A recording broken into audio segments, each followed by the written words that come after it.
question is continued to be asked. What and where is the seat of divine alchemy? Knowing that the seat of divine science is in our mind, where we explore and examine the ways of life. And the seat of divine physics is in our heart, where we feel and experience the emotions of life. But where is the seat of divine alchemy?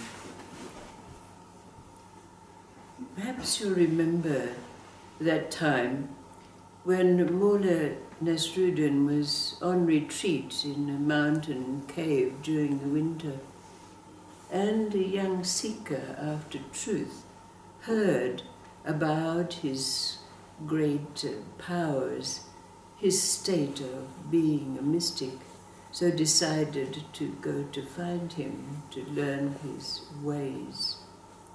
And so the seeker took the arduous path and eventually came to the cave in which Mullah was staying and was invited in courteously.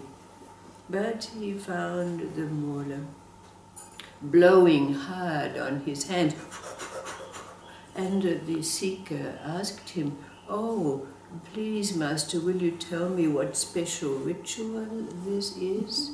And the Mullah said, "I'm just trying to warm up my hands." But at that time, the wife of the Mullah, knowing that there was a visitor, brought out some bowls of hot soup to warm the cockles of their heart, so to speak. And when the Mullah was handed his bowl, he started blowing vigorously. And so the seeker said, "Well, Master, please, can you tell me what special ritual this is?" And Mullah said, "I'm just trying to cool my soup." So, of course, the seeker thought to himself, "What am I doing here? This is just a mad man. He blows for hot and he blows for cold."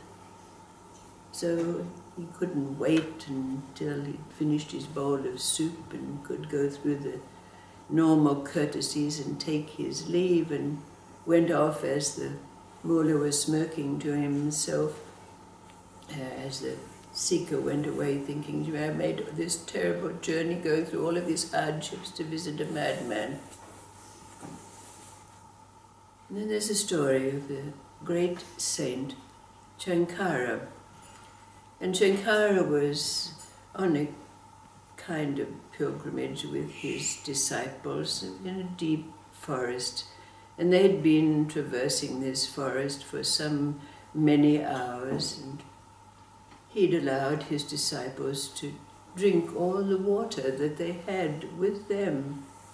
And so Shankara himself became very, very thirsty. So he asked his disciples to go and find water for him. But they came back, having searched in various directions for some distances, not being able to find any water for their master. But just then they noticed a group of men seated around a little clearing, obviously inebriated. And so Shankara went up to them and he asked, "Would you have water that could quench my thirst?" And the obviously drunken men said, "No, but we've got wine." And so Shankara paused for a moment and he said, "Yes, thank you." And so the men gave him a large glass of wine, which he quaffed down, obviously, with some relish. And his disciples were horrified, aghast, because alcohol was not allowed in their faith. They were greatly shocked. And that evening, when they found a place to rest just on the outskirts of a village, the disciples went into the village to find food for their repast. And while they were there, they came across the local tavern, and they thought to themselves, well, if it's good enough for our master, then it's good enough for us too. So they went into the tavern and started to imbibe glass after glass until they were greatly inebriated. And they came staggering back to the clearing, and Shankara noticed that they were all staggering around, but he pretended to be asleep, didn't he? And they lay down to rest, obviously in a drunken state. Well, of course, the next morning they all felt rather under the weather, but Shankara was up bright, and he said, I think we'll go on a pilgrimage today to a shrine that's located out in the desert. But he did have trouble waking them all up and getting them all banded together so that they could go, because they were distinctly feeling not very good. But of course, they got out into the desert, and very soon they had finished all the water that they had, and were very thirsty and very tired, their feet hot from the sand. And again, Shankara allowed them to drink all the water that he had. But the day was very hot, the sun blasting down, and they were thirsty and dehydrated. So they were looking for water. But they came across a group of men who were boiling something in a great cauldron. So Shankara went over to them and said, do you have water that we can drink? And they said, no, this is molten metal we are melting to make weapons. Oh, said Shankara, may I have some? And so he took a vessel, dipped it in the boiling metal cauldron, and quaffed it down. And then he turned around and invited his disciples to drink. And of course they said, no, how can we drink molten metal? And admonishing them, Shankara said, why are you discriminating?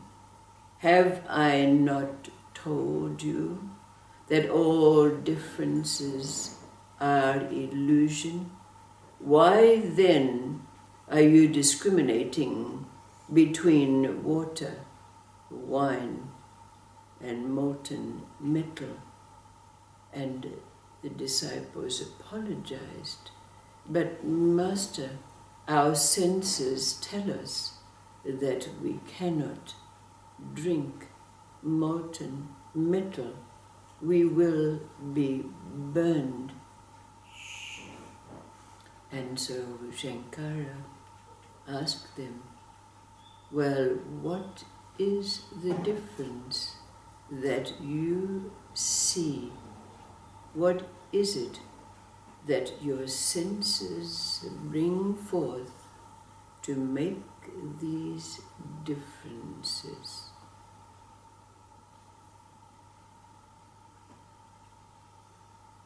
What do these stories have that might allow us the possibility of answering this question? Where and what is the seat of divine alchemy? And the question is asked of you.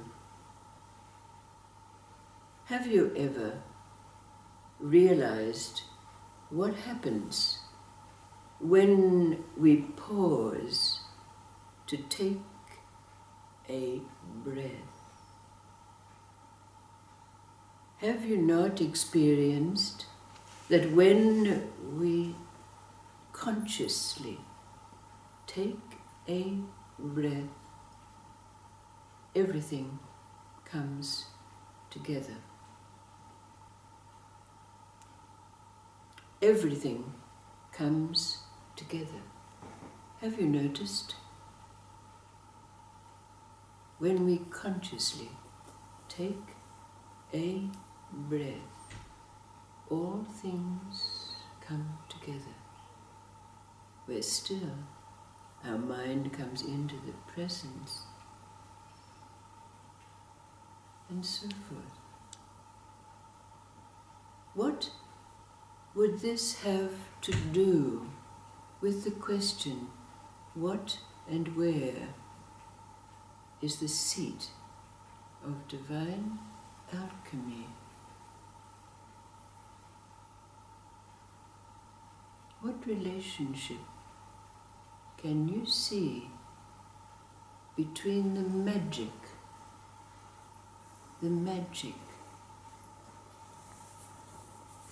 could it be a philosopher's stone that they say is vital to turn metal into gold? If so, we then have to ask the question, where and what is the seat of our breath?